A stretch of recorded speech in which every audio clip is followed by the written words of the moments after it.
Hi everyone, Adarsh here. So today we're gonna see how we can create a Spring Security Token Authentication REST Token Authentication application where we have a REST service and we're gonna secure those REST services by using Spring Security custom token authentication mechanism.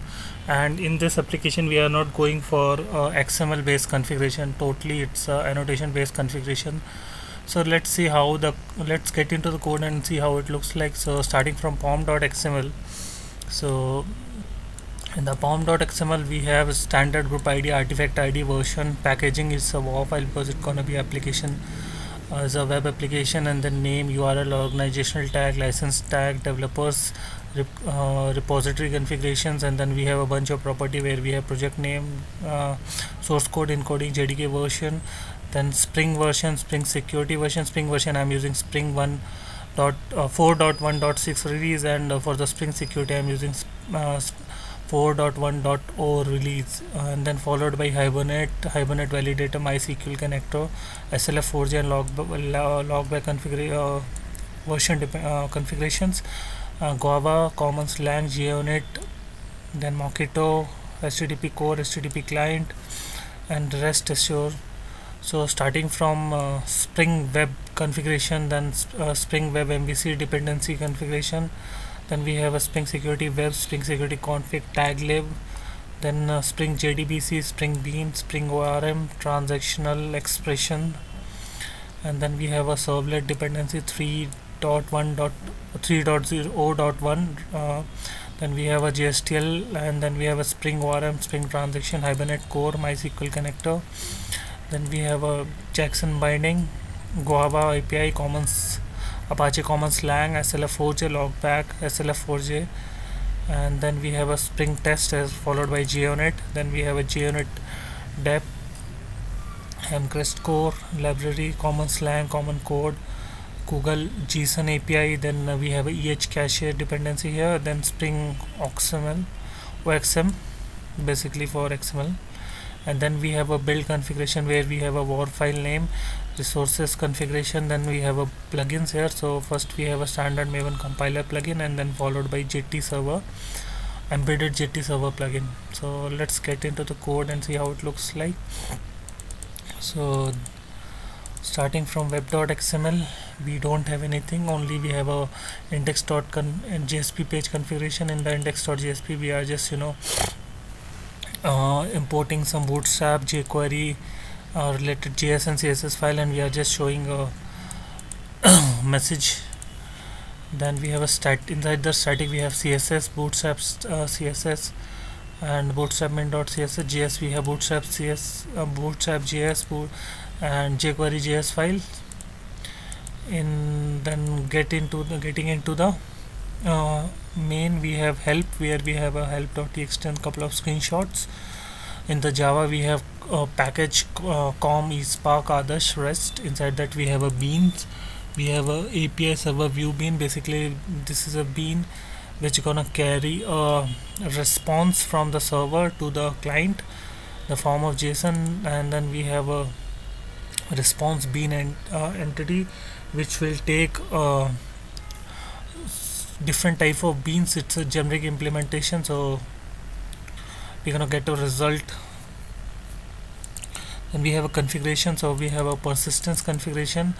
So in the persistence configuration we have enabled the transaction management component scan we are doing for entities, for repositories, and then we have a properties like application properties, data source properties, and then other hibernate properties. Then we are just let's get into the properties also here.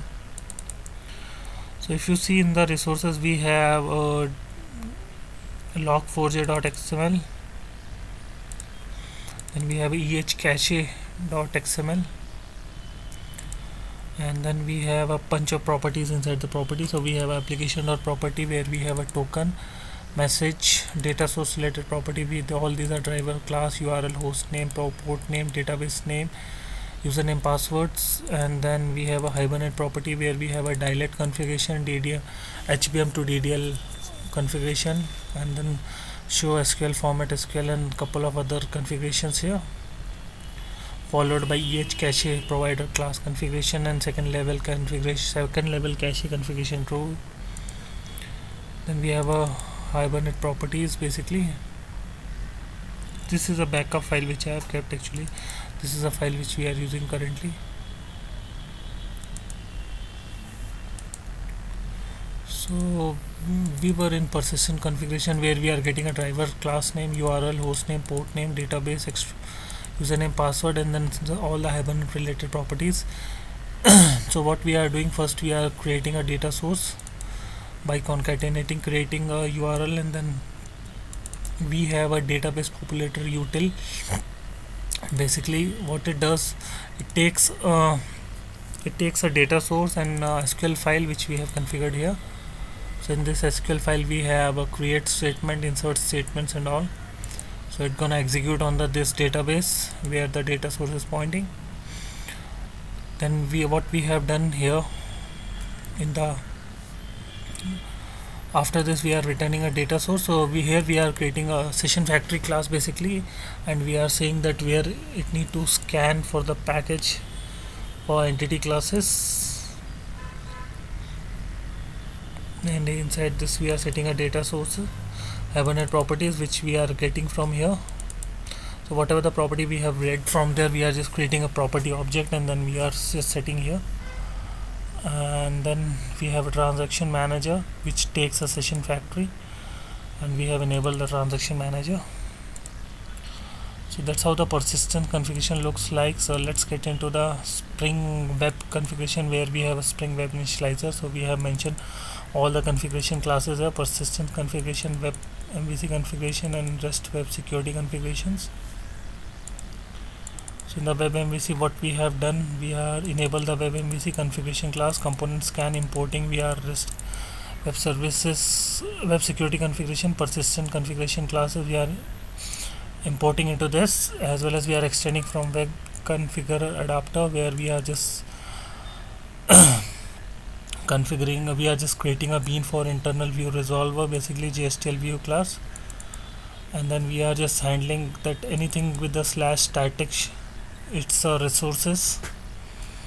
Then we have configured a request mapping handler adapter. Basically what it does, it will convert the responses, basically the responses, whatever the responses we are having, it will convert those responses into the, by using Jackson API, it will convert into the JSON or XML based on that. So that's what the configuration is.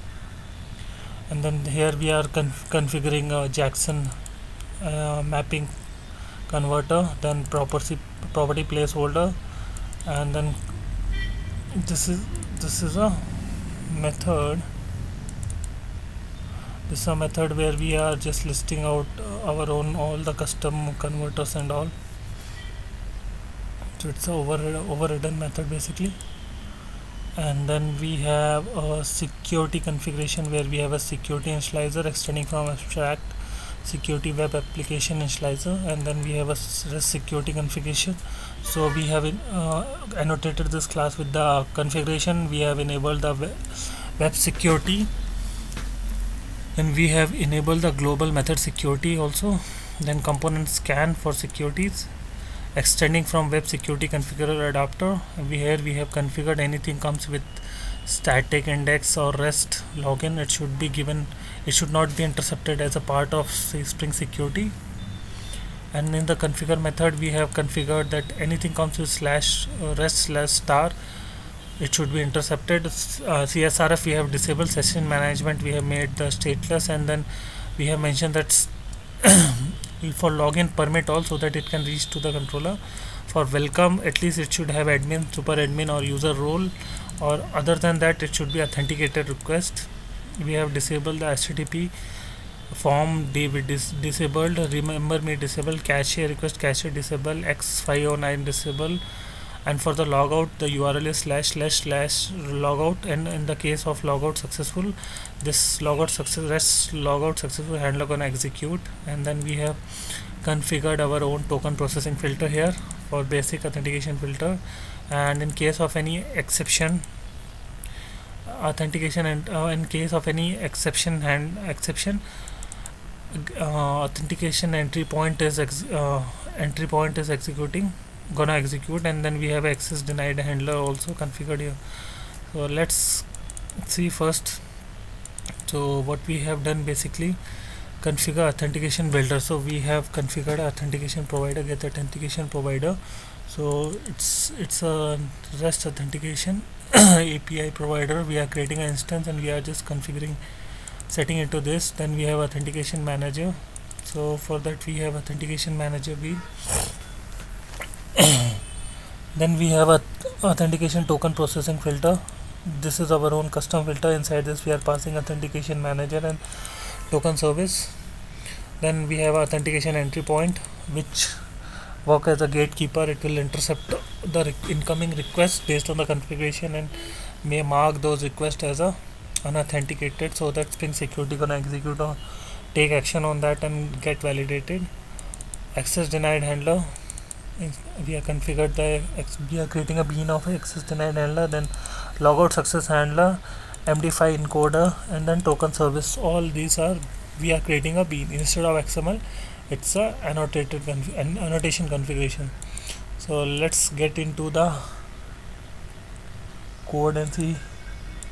So in the persistence we have entity model, where we have entity, we have abstract entity, and then we have an implementation of user as well as a role. So in the entity, if you see, entity is my custom interface which implements clonable, serializable, and we have a generic implementation of this.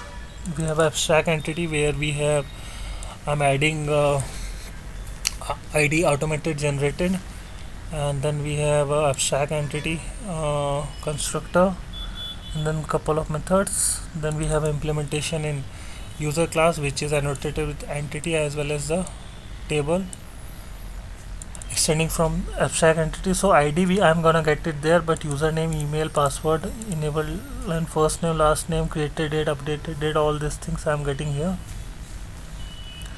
It has a relation between user roles, so one user can have many roles. So for that, many to many and join table will be user role mapping table, and all these are constructor, setter, getter, and toString methods. Same thing if you see here, user role annotated with @entity table, and this is the name of the table extending from abstract entity. So ID will be a long type, and then we have a name, role name, basically constructor, parameterized constructor, and then get, setter, getter, and toString method.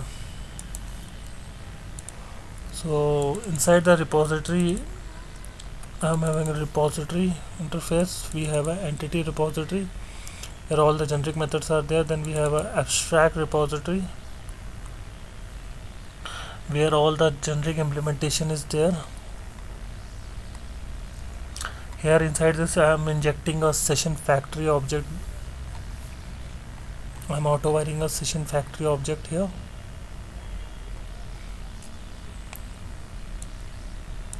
Here you can see I'm auto wiring a session factory and get session. So every method gonna call get session here. If you see here, get session is called in every methods.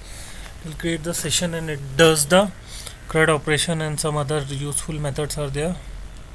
Then we have an implementation where we have a user repository. Basically these are the user repository methods, and then we have a implementation. So in the, which is user repository, IMPL implements user repository and extend from abstract repository and annotated with @repository. So here you can see all the methods are called from the parent class, means abstract repository. So same thing in the role repository also.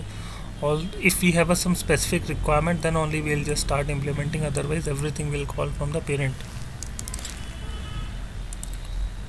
So like that we have, and then we have a security and web.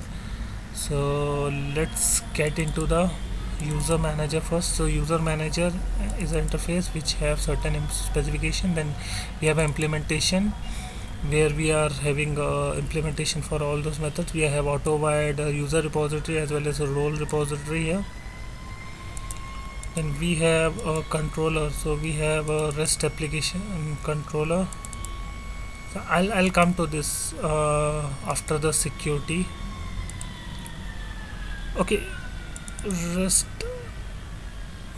So yeah, so I'll explain you now itself. So once we request for REST authentication login, so it will bypass the security and it will come to here.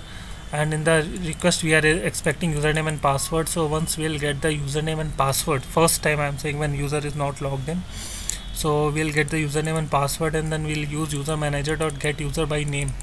So once we get the user, if it is not equal to null, then we are matching whether the provided password is equal to the fetched user password. If it is not equal to, we are throwing exception. If it is equal, then we are calling a token provider dot get token for this particular user. Then what we are doing, we have a API server response bean class where we are setting a token, username, password, everything we are setting. And we are setting a header as a authenticated token, and we are passing the token, and we are saying the response status code is okay.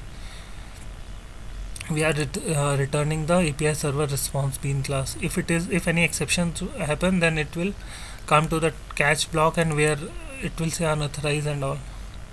And we have a REST application controller where what we are doing with, if any request comes with this URL, first Spring Security gonna check.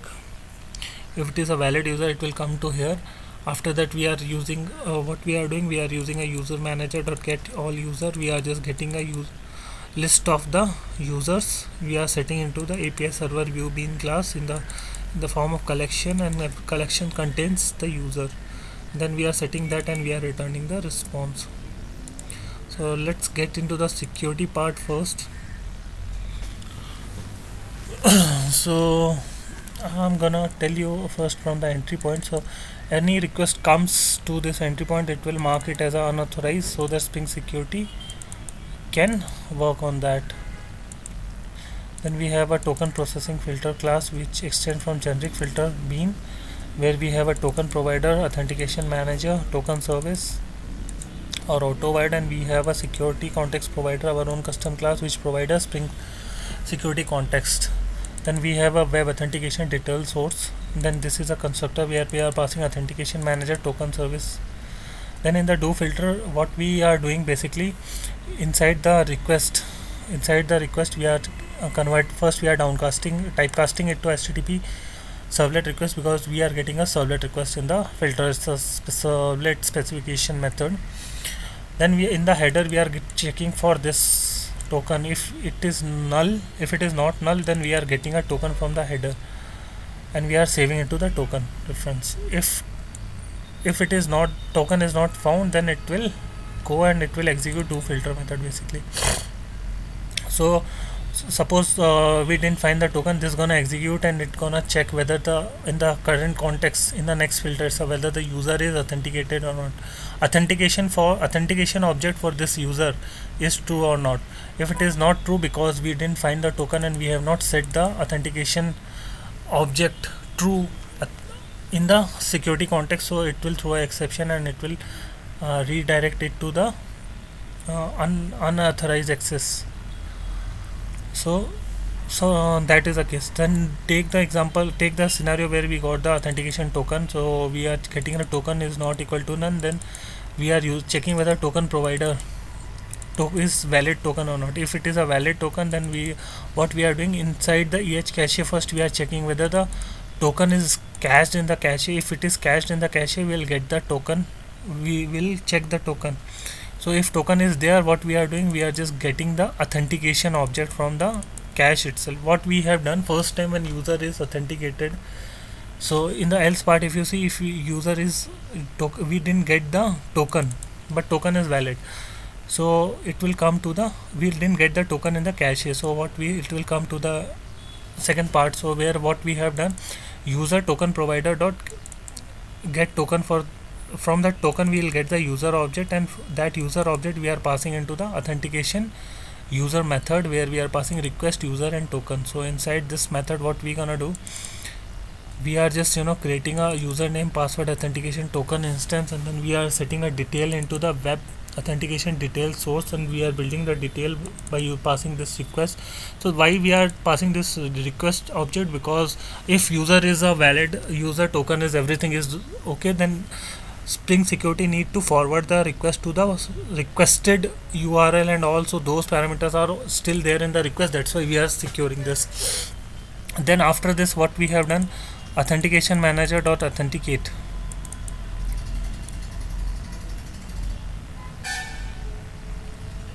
So what we have done, we have authenticated and we got the authentication object here.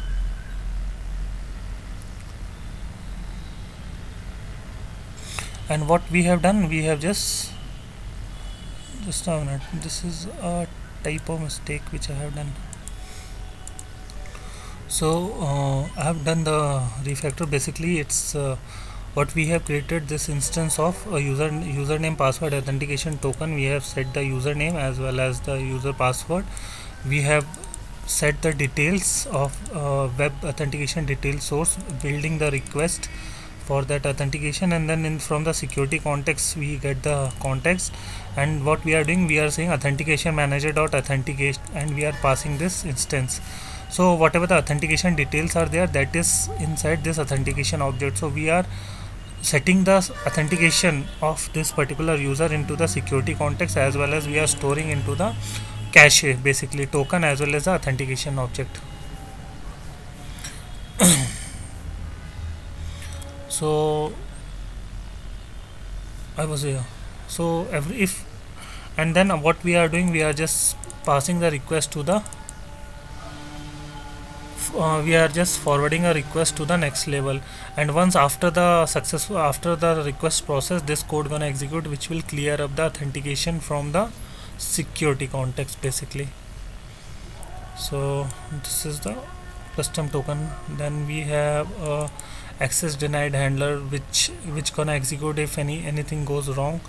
So it will just say access denied if somebody try to access some URLs for which he is not authorized. So this is gonna execute. And we have a REST API provider. Basically what it does, this implements authentication provider. Basically we are just passing a user manager here. Inside the user manager, this gonna execute for authenticate. When we say authenticate, authentication manager dot authenticate, so this gonna execute. We will get the authentication object, we'll get the username password from the authentication object, and then by using a user manager, we are just getting a user and we are just checking whether it matches to his password or not. If it matches, what we gonna do, we just get the we just create authorities for him, and then we'll get the we'll create a user, basically the username password authentication token, and then setting authorities, and then we are returning it to the Spring Security Framework. So what we are saying, that whatever the token we are getting from there, it should equal to this authentication, should equal to this authentication every time. So whenever next time we'll get the token. So if you see in the authentication provider, we have just passed this token object here, and then we are internally we are doing authentication, so authenticate. So this gonna execute, it will get the user everything. And we have mentioned that authentication will be equal to this token always. So whatever the token we are getting from there as well as here, it gonna match each and every content of that, and if it is equal, then authentication will be true.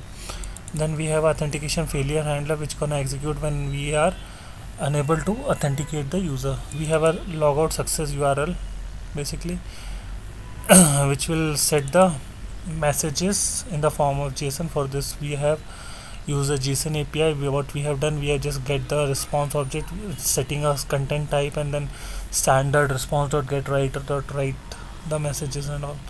We have a custom context provider which we have created. We have a token provider, basically, which uses user manager secret keys and MD5. In the constructor itself, it will initialize the MD5 here.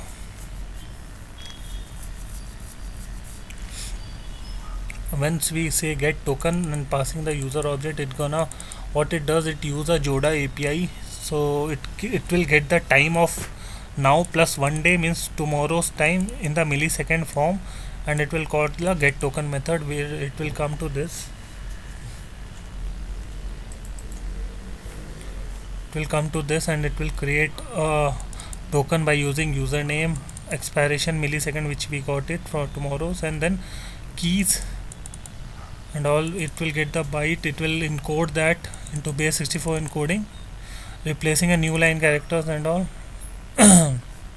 And that's how we'll get the token. Is validate token, we'll get the token object from here. After token, it will rip up the token, it will get the username by using user manager, it get the user object, and then it gonna check the expiration. So if the current time is, if whatever the token time and the current time, if it is today current time is exceeded the token time, then it gonna say false, otherwise it gonna return the true. So here's a build key where we are getting a token by appending so many things, username, password, milliseconds and all, and get user for token, and all these are helper methods. Then we have a token service where we have we are just storing the token into the key value pair basically. So see here, if you say, so every in this much millisecond it will clear up the token, and this is a cache. So in this cache, what we are doing, we are storing a token as well as authentication, and we are checking whether this is a contain method, whether the cache contain token, and for retrieving this is a key, we'll get the authentication object here. We have a user detail IMPL where it implements user detail. So we are just converting our own custom user object into the Spring user define Spring security related user object, and this is the implementation where we are just loading user by username by using user manager, and then we are converting into the authorities and all, and returning the user detail instance. So let's execute the application. I guess I have explained everything, so let's execute the application. So nvn clean install, I'm gonna build the code first.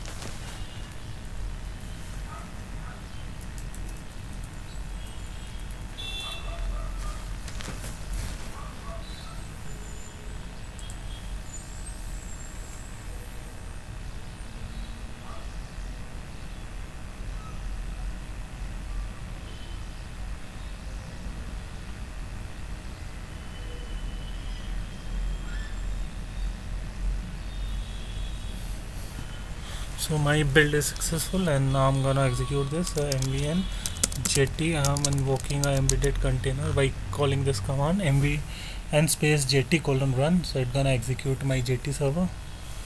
So what I have done basically for getting in my document, in my help directory, you will get a help.txt file where I have just kept all the URLs. So I'll just copy this URL. So here you can see everything. It's gonna create the database and then populate the data and everything it's doing here. So here you can see port started at port number 8080. So let's hit the sorry, I guess it's not copied. So this is a welcome page, and I need to get the postman up here. So in the postman I'm gonna get this, copy this login URL. So once this postman is ready, I'll just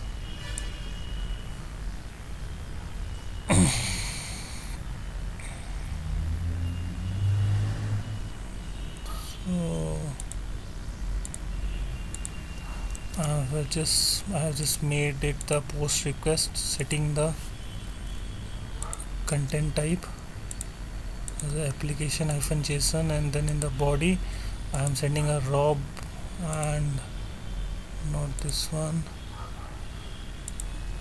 that's a list of applications for which I need to create a video. So I'll just paste this, and I just press the send button.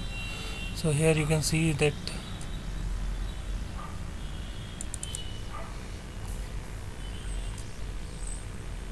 I got this response. So what I'm gonna do, I'm gonna get the list of users by calling another get API. So for this I need a authentication token header. I need to set the authentication token, and that token value I can get it from this place, controls, and then I'm just setting it. So I'll just press the, so here you can see that I got the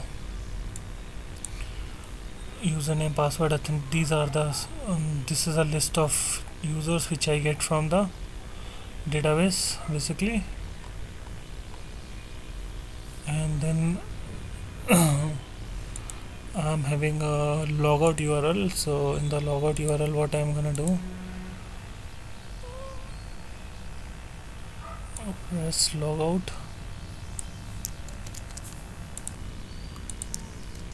I'll just keep everything ready because I don't want to waste the time on just writing the things, because already by explaining all these videos it could be very lengthy.